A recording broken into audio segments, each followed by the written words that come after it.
Maayong buntag kaniyong tanan.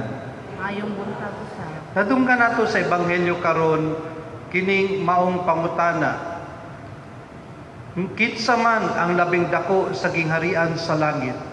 Ug sa pagtubag ni Jesus nini iyang gihimo, nitawag siya og sa kabata, gipatindog sa tubangan ug siya mingon, hinumdumi, gawas kung mausab kamo ug mahimong sama sa mga bata, dili gayud kamo makasulod sa gingharian sa langit. Kitang tanan niagi magyudta sa estado sa pagkabata. Sayod ta nakasinati ta sa kinabuhi isip po sa kabata. Ang ebanghelyo karon nagpahinumdum kanatog duha ka butang may tungod sa bata. Sa paggamit ni Jesus sa bata isip tubag sa maong pangutana kung kinsa ang labing dako sa gingharian sa langit. Una, ang pagdepend nato sa Ginoo.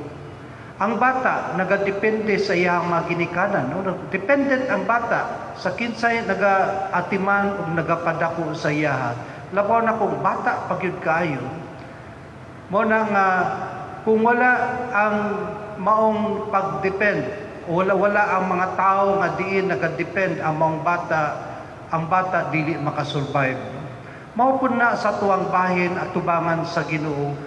Sama sa bata, mag-depend kita sa Ginoo. Nga to ang dependence kanunay ana dia kay bisan pa tinuod natay mga kakayahan.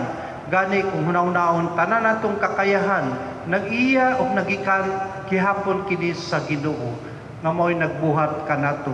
Mao nga kita gipahinumduman about sa tuang dependence ngadto sa Ginoo.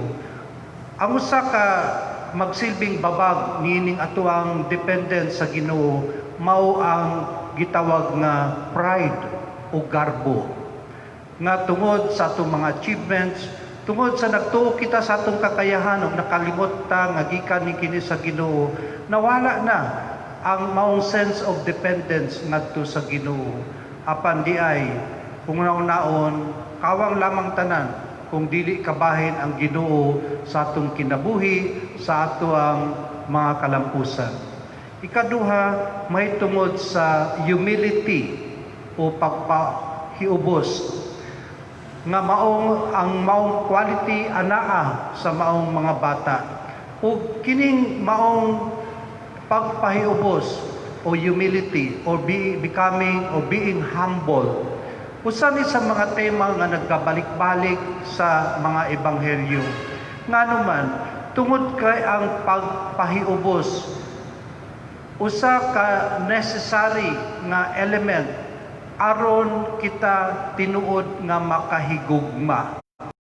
Tungod kay paghigugma o diha sa tinuod nga paghigugma, kalimtan mangani nato ang kaugalingon at tubangan sa tuang mga hinigugma. Dili ta maguna-una na sa tukang balingon, kundi atong hunaon-naon ang tao nga tuang hinigugma. In other words, kalimtan nato ato ang kaugalingon. Ang iba nato ang kaugalingon nga mga needs atong i-give up para ngadto sa tuang hinigugma. Sama ra gud sa usa ka ginikanan. Siguro siya nagustuhan nga bisti o sanina dito sa tindahan. Gusto kay niyang paliton kay ganahan kay siya. Pero dili na lang niya buhaton ang pagpalit kay musakripisyo siya. Kay ang maong kwarta mas gusto niyang gamiton sa iyang anak ngayang hinigugma kay mas panginanglanon pa ni sa iyang anak. Maupod na sa paghigugma. Kalimtan mo kaya itong kaugalingon. Ug kana posible may tabo kung naa ang tinuod nga pagpahiubos. Mabitaw sa mga relationships, supposedly loving relationships. Unsa may makaguba niini? O naamag yun na sa kasinatian, halos tanan su daghan kay diri ang minyo, no? O naa sa kahimtang nga kanang nay relationship. Unsa man ang usa sa kanabitaw makatandog o makaguba sa relationship?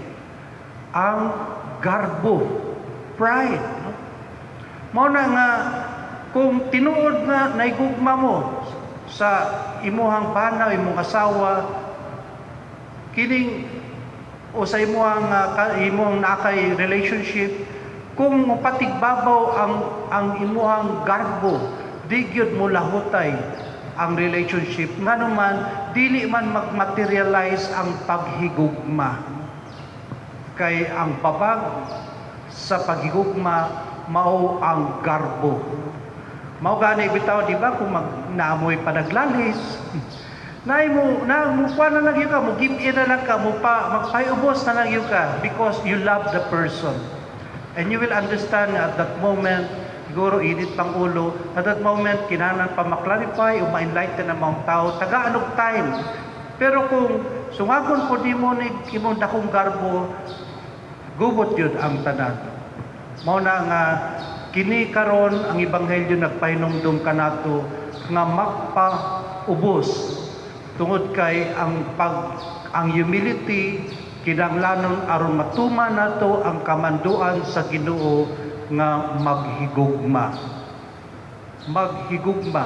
sa Dios nga labaw sa tanan ug maghigugma sa atong isig katawo. Nang hinaot kita makaigsunan nga ebanghelyo karon sa makausap pa magsilbing pahinumdum nga tubangan sa Dios kitang tanan angay nga magpabilin nga humble at tubangan sa Dios kita kanunay nga magpadayag sa atong dependence kaniya ug sa Ginoo atoy padayag atong paghigugma sa mausab nga kita gihagit kanunay nga maghigugma sa atoang isig katawo.